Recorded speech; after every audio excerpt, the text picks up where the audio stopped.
des blessés qui ont survécu et pour suivre et prendre connaissance de leur prise en charge. Et là, c'est vraiment pas du tout professionnel, c'est vraiment catastrophique. Hein. On a un chauffeur qui a survécu, toutes les caméras sont braquées sur lui, le directeur du cabinet d'Abdelmajid Tebboune, on ne voit pas qu'est-ce qu'il fout là-bas, et un enquêteur de la police qui commence à l'auditionner sous les yeux et en présence. Et vous avez bien le regard de Boualem Boualem, vous avez bien vu le regard de Boualem Boualem, comment il était en train de scruter le chauffeur de bus pour comprendre, et il était très très attentif à ce que ce chauffeur était en train de dire. Bon, la scène elle est totalement bizarre. Normalement, quand on veut enquêter avec quelqu'un, on ramène pas les caméras de télévision, on attend qu'il soit hospitalisé, pris en charge, etc., qu'il soit guéri ou rétabli pour qu'il dispose de toutes ses forces rationnelles et physiques pour pouvoir témoigner et pour pouvoir apporter vraiment un éclairage qui nous aidera à comprendre la vérité. Mais bon, la situation elle est ce qu'elle est. En Algérie, encore une fois, l'image elle est choquante. Hein. Ah, il est bien. Regardez bien.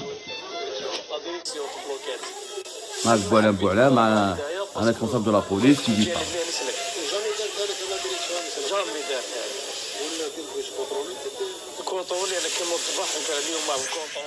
Alors, qu'est-ce que ce chauffeur a raconté? Il a dit dans ses réponses, j'imagine, alors qu'il était en détresse, extrêmement souffrant, en état de choc, il a donné des réponses qui sont significatives. Il a avoué d'abord que ce n'est pas un chauffeur attitré.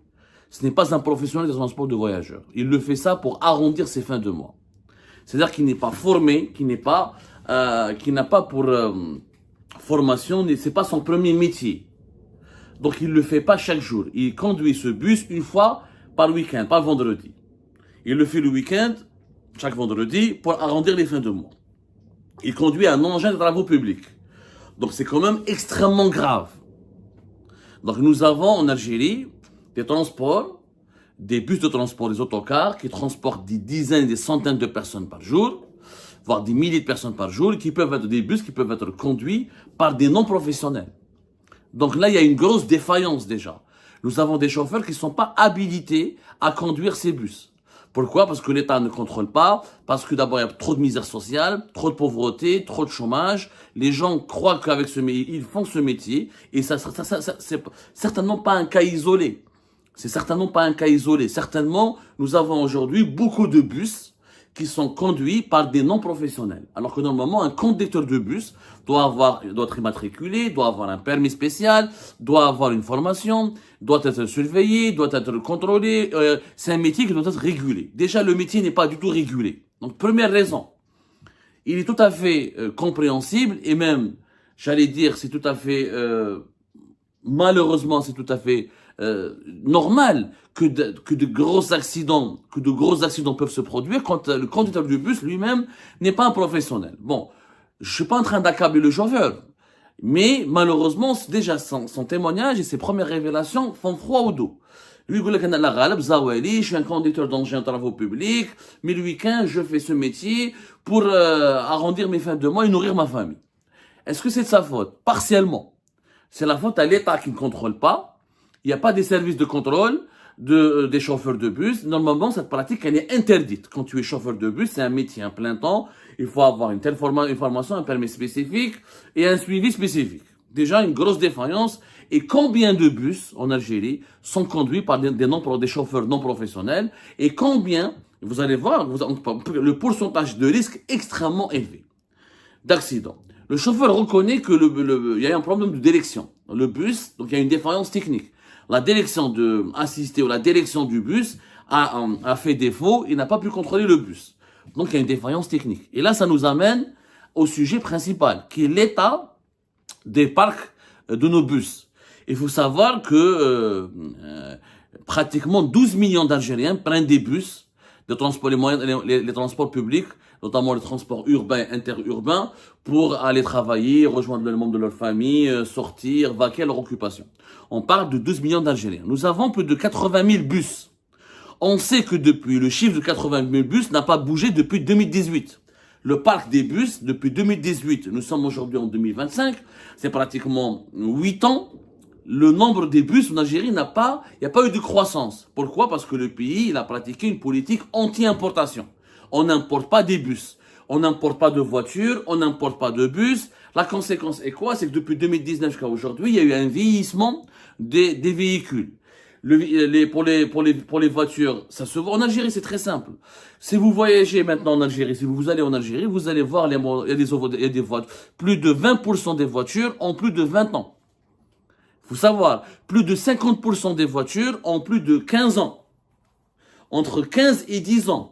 Entre 15 et 10 ans et plus de 20% des voitures ont plus de 20 ans. Pour les bus, c'est encore plus catastrophique. Sur 50% des bus en Algérie, c'est-à-dire plus de 40 000 bus, sont âgés de plus de 20 ans. Mais quand on calcule, et ça c'est des statistiques officielles qui le démontrent, quand on calcule le nombre des bus ou le pourcentage des bus dont l'âge dépasse les 15 ans, on est à plus de 70%. 70% des bus qui sont empruntés par 12 millions de voyageurs algériens ont un âge qui dépasse les 15 ans, voire 20 ans, entre 15 et 20 ans. Un bus qui a plus de 15 ans, qui fait des milliers de kilométrages, il est tout à fait normal que même s'il y a un suivi, une évaluation, un contrôle technique, mais il s'abîme, pénurie des pièces de rechange à cause de la politique anti-importation, pénurie des pneus, pénurie de plusieurs composants, etc., faute d'entretien, manque de professionnalisme des chauffeurs. Tous ces éléments, vous les réunissez, vous avez tous les ingrédients d'une hécatombe. Dans un pays de pétrole et de gaz, dans un pays qui est le plus vaste pays du continent africain, avec autant de richesses, mais il n'y a pas de bus moderne. Il faut savoir que l'État, pour maquiller ce problème, il a toujours investi sur les TUSA. Les TUSA, il y a des transporteurs publics en Algérie, notamment les TUSA à Alger, qui est très connu, etc. Il y a pratiquement 1000 bus, entre 900 et 1000 bus, on n'a pas le chiffre exact. Et il y a un programme de rénovation des bus publics. Il y a un programme. Mais c'est un programme qui est tout simplement très très peu ambitieux. On parle par exemple de 30 bus produits pour les TUSA en 2025. La SNVI s'est engagée à fournir 104 bus pour les TUSA en 2025. On a renouvelé par exemple 205 bus pour les TUSA en 2024 et 2025. C'est des chiffres ridicules. Les nouveaux bus, en fait, sont entre 100, 200, quelques dizaines. Comment on peut, avec très peu de bus modernes, renouveler et rénover les bus? L'élément le plus important, on parle beaucoup de facteurs humains. C'est vrai qu'il y a le facteur humain dans les accidents de circulation. Les chauffeurs ne conduisent pas bien, sont pas formés, sont pas assez conscients des risques, ils sont pas assez professionnels. Mais il y a aussi l'état du véhicule, l'état du bus. Même si on a un très grand chauffeur, un très bon chauffeur, peut-être maintenant un bus entre 20 ans et 15 ans, avec une problématique de son entretien. Et les syndicats, encore une fois, les acteurs, les spécialistes et les experts du transport du transport urbain ou du transport des voyageurs par bus n'ont pas cessé de tirer la sonnette d'alarme depuis 2023. Les médias, des interventions, ils ont lancé des appels. Trop de pénurie de pièces de rechange, trop de pénurie de pneus, trop de pénurie de plusieurs composants, impossibilité d'entretenir la cherté. Même quand les pièces de rechange et les pneus, etc. sont disponibles, il y a une cherté. Cette cherté, comme les bus, comme c'est très cher, parce qu'il y a une pénurie, beaucoup de propriétaires et de gestionnaires de ces bus ne veulent pas investir dans la rénovation. Je gagne à peine de quoi vivre, les pièces de rechange sont chères, les pneus sont chers, je ne vais pas donc, je vais risquer, je continuerai de risquer parce que si je rénove et je répare et j'entretiens le bus, il me restera pas de quoi vivre, il me restera pratiquement rien il faut vraiment aller parler avec au lieu de les culpabiliser, parce que ça sert à rien de culpabiliser les gérants et les propriétaires des bus privés. Ils dominent 80% du marché. J'ai entendu là hier sur les réseaux sociaux des Algériens et des Algériens qu'il faut nationaliser, il n'y a que l'État qui peut s'en occuper. D'abord, les bus de l'État ne sont pas aussi rénovés et modernes qu'on le pense. Eux-mêmes, il y a des bus, eux-mêmes sont vieillissants et dans un mauvais état. D'abord, un État ne peut pas, l'Algérie c'est un grand pays. L'Algérie c'est pas la France ou l'Inde qui m'a la TP. Non, l'Algérie c'est un très grand pays. Avec des transports collectifs qui font cruellement défaut. Le train n'est pas encore très développé. On n'a pas de métro sur des dizaines de kilomètres. On n'a pas de tramways partout sur des dizaines de kilomètres. Donc s'il y a les bus et la voiture, il n'y a pas. La voiture était extrêmement chère. inaccessible. S'il n'y a pas de bus, on peut pas se déplacer en Algérie. Sans la liberté de se déplacer, on peut pas travailler, on peut pas se soigner, on peut pas étudier, on peut pas vivre.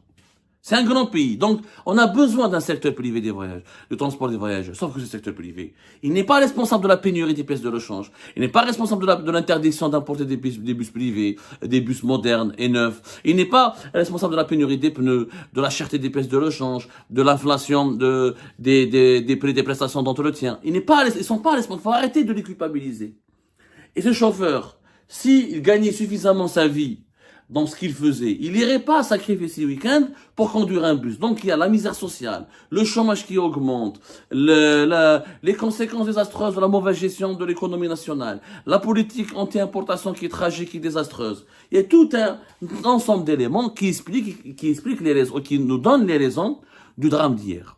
Et si on ne change pas de politique maintenant, il va y avoir d'autres drames, parce que depuis août 2022, il n'y a que des drames.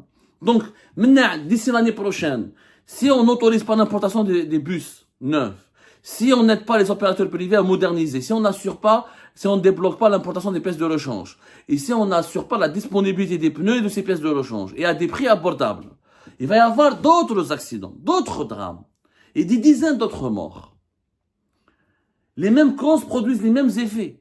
Donc, on connaît les causes. Sauf que les dirigeants algériens font semblant d'ignorer ces causes. Pourquoi? Parce qu'ils ont une idéologie nous d'abord, le peuple ensuite. On préserve les réserves de change, on ne dépense pas les devises de l'État, on laisse le peuple doit être résilient, le peuple doit supporter, parce qu'on a une politique qui veut pour la souveraineté nationale, pour protéger la souveraineté nationale, on ne doit pas nous dépenser et épuiser nos réserves de change. Bien sûr, ils ont leur Mercedes, leur parc de véhicules très moderne, mais c'est au peuple, notamment aux plus pauvres, de supporter l'austérité. C'est égoïste, c'est inconscient, c'est dangereux. Parce que si on doit préserver les réserves de change et tuer chaque année plus de des centaines et des dizaines d'Algériens et d'Algériens sur les routes, ça devient une politique suicidaire. Je dirais même une politique criminelle. Et c'est ça les véritables, et c'est au niveau de cette politique qu'on retrouve les véritables causes du drame du drame tragique de Oued El Harrach.